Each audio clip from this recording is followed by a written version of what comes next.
अस्सलाम वालेकुम नाजरीन, आप देख रहे हैं पीटीएन न्यूज और मैं हूं आपकी होस्ट कुरातुलैन। शामिल करते हैं आज की अहम खबरें। स्टारलिंक समेत आलमी और मकामी सैटेलाइट इंटरनेट कंपनियों के लिए पाकिस्तान में राह हमवार। इस्लामाबाद स्टारलिंक समेत आलमी और मकामी सैटेलाइट इंटरनेट कंपनियों के लिए पाकिस्तान में राह हमवार हो गई है। पीटीए ने फिक्स्ड सैटेलाइट सर्विसेज के लाइसेंस का मुसविदा जारी कर दिया।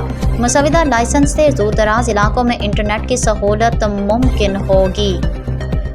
मुसविदा लाइसेंस के तहत कंपनियां सैटेलाइट सिस्टम्स को चलाने के मजाज होंगी। Fixed earth station, gateway station और वीसेट की इजाज़त होगी।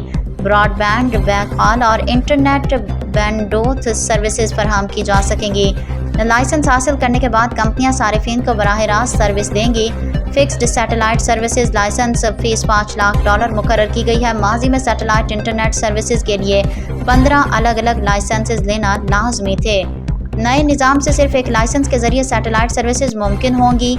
लाइसेंस की मुद्दत 15 बरस होगी। मंजूरी के 18 माह में सर्विसेज फराहम करना लाजमी करार दिया गया। कंपनियों को पाकिस्तान में कम अज़ कम एक गेटवे स्टेशन कायम करना होगा। पीटीए लाइसेंस के तहत सारिफिन का डाटा मुल्क के अंदर ही महफूज रखने की शर्त आयद की गई है।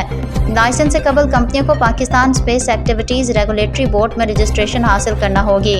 PSARB 2024 के कवायद के तहत स्पेस सरगर्मियों का मजाज इदारा है। PSARB ने आलमी कंसल्टेंट के साथ रेगुलेटरी फ्रेमवर्क पर काम शुरू कर रखा है। रेगुलेटरी फ्रेमवर्क मुकम्मल होने के बाद कंपनियों की रजिस्ट्रेशन शुरू होगी।